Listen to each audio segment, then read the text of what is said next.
اور تم موقع پرست بن گئے اور تم شکوک و شبہات میں پڑ گئے اور تمہاری خواہشات نے تمہیں دھوکے میں ڈال دیا یہاں تک کہ اللہ کا حکم آ گیا، یعنی تم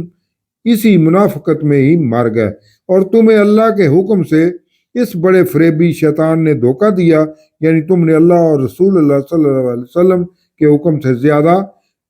مال و دولت کو مقدم رکھا اور شک میں ہی پڑے رہے کہ پتہ نہیں قیامت قائم ہونی بھی ہے یا نہیں، تو ہم اپنے آپ کو دنیا میں جان جوکھوں میں کیوں ڈالیں اور اپنا مال و دولت دوسروں کے تحفظ کے لیے کیوں دیں۔ تیسرا یہ کہ تم اس خوش فہمی میں بھی پڑے رہے کہ اللہ بڑا رحیم و کریم ہے، ہمیں وہ عذاب دے کر کیا کرے گا، لیکن اللہ کو رحیم و کریم مان کر بھی اس کے احکامات کی خلاف ورزی کرتے رہے، جس کی بدولت تمہاری سرکشی میں اضافہ ہوتا گیا اور دل و جان سے دعوت حق کو قبول کرنے سے اجتناب کرتے رہے، یعنی نفاق نے تمہارے دلوں میں گھر کا کیے رکھا اور در پردہ مسلمانوں کی جڑیں کاٹنے کی ہی کوشش میں ساری عمر ضائع کر دی۔ تو آج نہ تم سے کوئی فدیہ قبول کیا جائے گا اور نہ ہی کافروں سے، یعنی منافقین اور کافر ایک جیسا انجام ہی بھگتیں گے۔ اگر وہ اپنی جان بخشی کے لیے کچھ فدیہ بھی دینا چاہیں گے تو ان سے قبول نہیں کیا جائے گا، اور نہ ہی ان کے دلوں میں موجود نفاق اور کفر کی وجہ سے انہوں نے اگر کوئی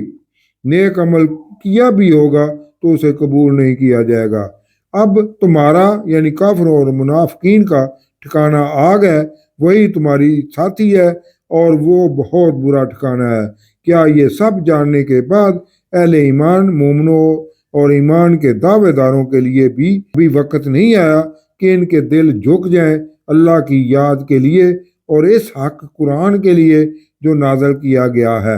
کہ اللہ کے ذکر کے ساتھ اس کے رسول صلی اللہ علیہ وسلم کے ہر حکم کی دل و جان سے پیروی کرو اور ان جیسے نہ ہو جائیں جنہیں پہلے کتاب دی گئی تھی۔ تو جب ان یہود و نصارہ پر ایک مدت گزر گئی تو ان کے دل سخت ہو گئے اور ان میں اب اکثر فاسق ہیں،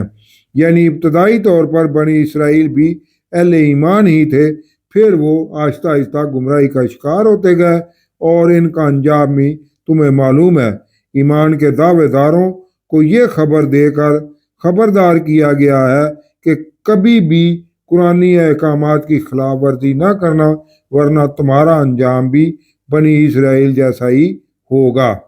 جان لو کہ اللہ ہی زمین کو اس کے مرنے یعنی بنجر ہونے کے بعد زندہ کرتا ہے۔ ہم نے تمہارے لیے اپنی آیات واضح کر دی ہیں تاکہ تم عقل کرو، یعنی مردہ زمین کو جس طرح آسمان سے پانی نازل کر کے زندہ کر دیا جاتا ہے، اسی طرح انسان کی روح کو بھی نازل کر کے اسے زندہ کر دیا جائے گا۔ اس لیے کچھ عقل سے کام لو اور دعوت حق کو تسلیم کرتے ہوئے روز قیامت اٹھنے پر بھی ایمان لے آؤ، جو ایک اٹل حقیقت ہے، اور جو احکامات رسول اللہ صلی اللہ علیہ وسلم تمہیں پہنچا رہے ہیں ان کو مانو اور عمل کرو۔ صدقہ دینے والے مرد اور صدقہ دینے والی عورتیں اور جو اللہ کو قرض حسنہ دیں، ان کے لیے اللہ کی راہ میں دیا ہوا مال ان کو دگنا دیا جائے گا اور ان کے لیے عزت والا اجر بھی ہوگا۔ یعنی انفاق فی سبیل اللہ میں ہی ایک تو ایمان کی پرکھ ہے، دوسرا اسی میں انسان کی عزت افزائی اور دلوں کو نور ایمان سے منور کرنا ہے۔ اور جو اللہ پر اور اس کے رسول صلی اللہ علیہ وسلم پر ایمان لائے تو وہی ہے صدیق، یعنی قلب سلیم والے، جن کو ایمان اور نیکی کی تھوڑی سی بھی کرن محسوس ہو تو وہ اسے فوراً قبول کر لیتے ہیں۔ اور شہداء یعنی کارخانہ حیات تو کائنات کا راز جاننے والے یہ شہداء ہیں۔ اپنے رب کی طرف سے ان کے لیے ان کا اجر ہوگا اور ان کا نور سامنے اور دائیں کندھے پر پلسرات سے گزرتے وقت، یعنی جو انفاق فی سبیل اللہ کرتے ہیں انہیں ہی قلب سلیم عطا کر دیا جاتا ہے، اور وہی دنیا اور آخرت میں حقیقی ایمان پر فائز ہوتے ہیں، جو اپنی ہمت اور اللہ کی توفیق سے منازل طے کرتے ہوئے صدیقین اور شہداء میں شامل کر دیے جائیں گے۔ اور جنہوں نے کفر کیا یعنی اللہ اور اس کے رسول صلی اللہ علیہ وسلم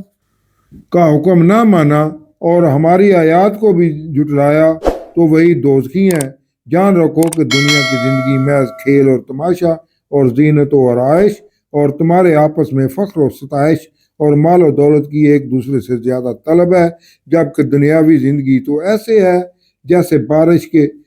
اس سے کھیتی اگتی ہے اور کسان کا چل اچھی لگتی ہے، پھر وہ کھیتی خشک ہو جاتی ہے، پھر زرد ہو جاتی ہے، پھر اسے چورا چورا کر دیا جاتا ہے اناج حاصل کرنے کے لیے۔ اسی طرح انسان بھی جب پیدا ہوتا ہے تو بہت پیارا لگتا ہے، پھر وہ جوان ہو جاتا ہے اور دیکھتے ہی دیکھتے بوڑھا ہو جاتا ہے تو انسان بھی جس پر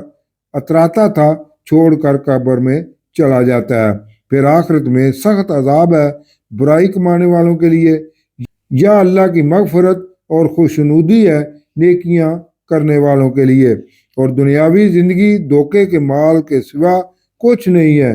جس کے لیے تم حقیقت کو نظر انداز کیے ہوئے ہو اور اللہ کی یاد اور اس کے احکامات نہ صرف بھولے ہوئے ہو بلکہ تمہیں دنیاوی مال و متاع نے آخرت کی فکر سے بھی غافل کر دیا ہے۔ اس لیے آگے بڑھو اپنے رب کی مغفرت اور جنت کی طرف جو آسمان اور زمین جیسی عریض ہے جو تیار کی گئی ہے اللہ پر اور اس کے رسولوں پر ایمان لانے والوں کے لیے۔ یہ اللہ کا فضل ہے، وہ جس کو چاہے دے گا،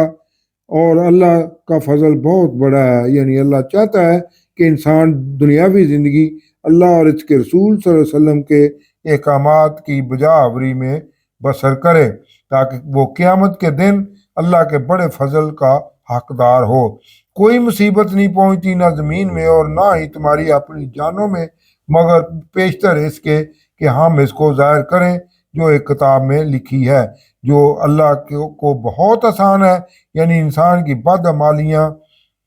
پہلے درج کی جا چکی ہوتی ہیں، تمام زمینی اور آسمانی آفات، سیلاب، قحط، زلزلے اور ملک بیماریوں وغیرہ جو اجتماعی طور پر یا انفرادی طور پر نازل کی جاتی ہیں،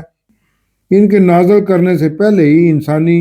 اجتماعی یا انفرادی بدعمالیاں درج کی جا چکی ہوتی ہیں تاکہ تم افسوس نہ کرو جو تمہارے ہاتھ سے جا چکا اور اس پر فخر نہ کرو جو تمہیں دیا جائے۔ یعنی اگر تمہاری بدعمالیوں کی وجہ سے کوئی تمہیں نقصان پہنچے تو اگر پھر بھی اللہ کی طرف رجوع کر لو گے تو اللہ تمہیں بہت کچھ مزید عطا کر دے گا، اور اللہ کو شیخی بگاڑنے والے اور اترانے والے پسند نہیں ہے۔ یعنی آفات شیخی بگاڑنے اور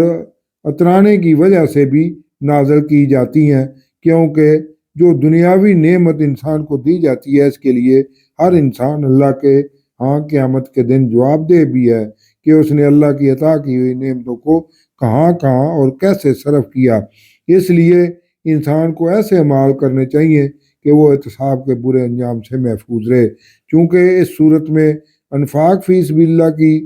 انسان کو ترغیب دی گئی ہے، اس لیے اس آیت کا یہ بھی نتیجہ اخذ کیا جا سکتا ہے کہ اللہ کی عطا کردہ نعمتوں میں سے کچھ حصہ اللہ کی راہ میں بھی خرچ کرنا ضروری ہے جو انسان کے لیے صدقہ جاریہ ہوگا اور ابدی زندگی میں اللہ کے فضل کا باعث بنے گا۔ اس کے برعکس جو قبیلے کے سردار خود بھی بخل کرتے ہیں اور دوسروں کو بھی بخل کا حکم دیتے ہیں، اور جو کوئی خود بھی انفاق فی سبیل اللہ سے روگردانی کرے گا تو اللہ بے نیاز ہے۔ یعنی کوئی یہ نہ سمجھے کہ اگر وہ اللہ کی راہ میں نہیں دے گا تو کفر کے خلاف جنگیں رک جائیں گی اور دعوت حق بھی کمزور ہونے لگ جائے گی۔ اللہ کو تمہارے انفاق کی کوئی ضرورت نہیں ہے، البتہ اللہ یہ ضرور چاہتا ہے کہ میرے دیے ہوئے مال میں سے ہی اللہ اور اس کے رسول کا حکم مانتے ہوئے انسان کچھ خرچ کرے جو اس کے لیے آخرت میں نجات کا ذریعہ بن سکتا ہے۔ ہم نے اپنے رسولوں کو واضح نشانیاں دے کر بھیجا اور ہم نے ان کے ساتھ کتاب اور میزان نازل کی تاکہ لوگ انصاف پر قائم رہیں۔ یعنی رسولوں کو مبعوث کرنے کا یہ بنیادی مقصد تھا کہ وہ اللہ کے عطا کردہ قانون کے مطابق معاشرے میں عدل و انصاف کا نظام رائج کریں تاکہ بے بس اور لاچاروں کے حقوق و فرائض کا بھی دھیان رکھا جا سکے اور معاشرہ راہ ہدایت ہی کی طرف گامزن رہے۔ آج ہم اپنی اجتماعی اور انفرادی زندگیوں کا جائزہ لیں تو یہ سمجھنا کوئی مشکل نہیں ہے کہ ہم اللہ کے عطا کردہ عدل و انصاف کے نظام سے کتنے دور ہو چکے ہیں،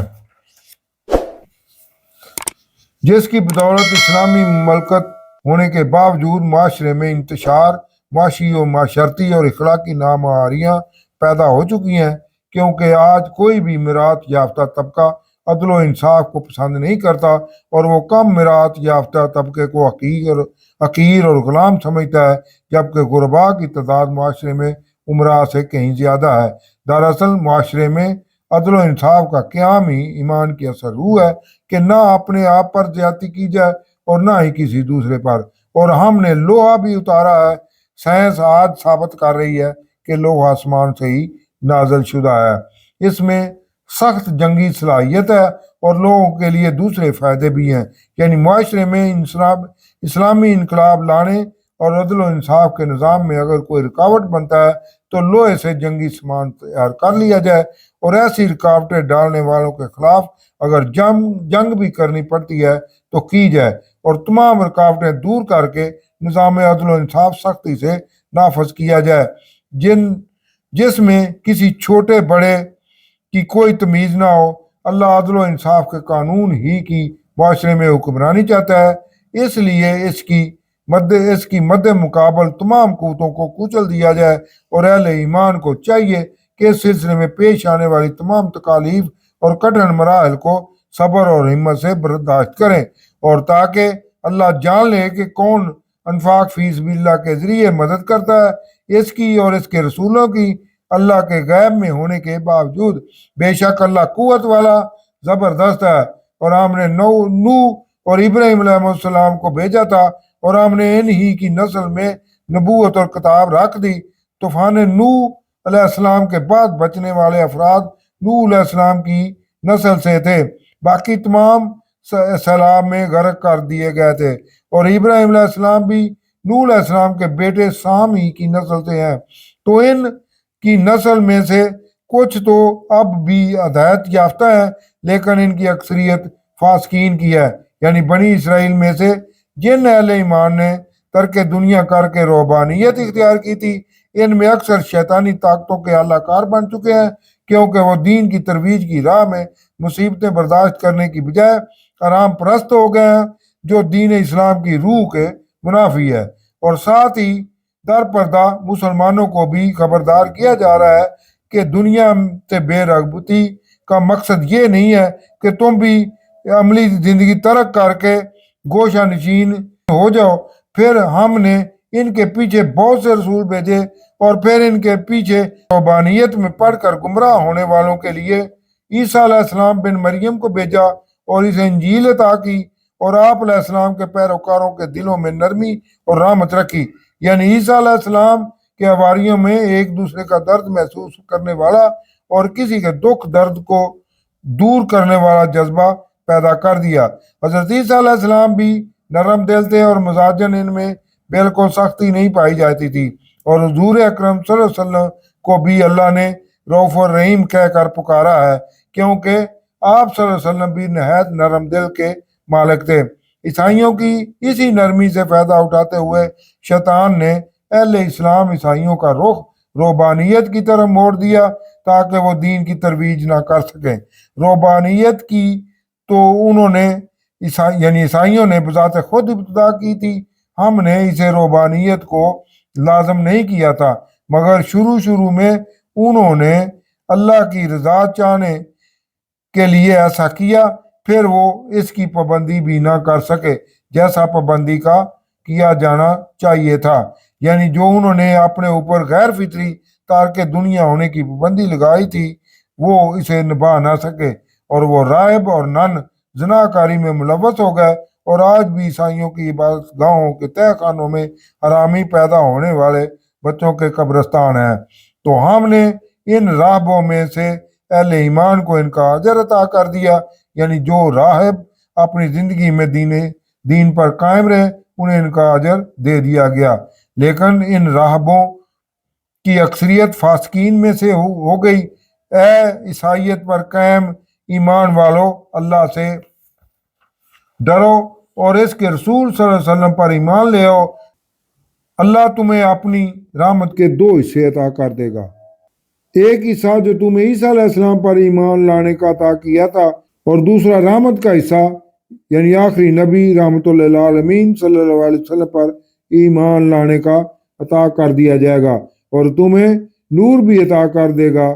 جیسے مومنین کو قیامت کے دن نور عطا کرنے کی بشارت دی گئی ہے، جس کو لے کر تم قیامت کے دن اہل ایمان کی طرح چل سکو گے، اور اللہ تمہارے روحانیت کے دوران کیے گئے گناہوں کو بھی بخش دے گا، اور اللہ بخشنے والا نہایت رحم کرنے والا ہے۔ یعنی عیسائیت پر ایمان کا دعویٰ کرنے والوں، اب تمہاری بھلائی اسی میں ہے کہ تم حضور اکرم صلی اللہ علیہ وسلم پر ایمان لے آؤ، تاکہ اہل کتاب یہود و نصارہ یہ نہ جانے کہ اللہ کے فضل پر ان کا کوئی حق نہیں ہے۔ یعنی اگر یہود و نصارہ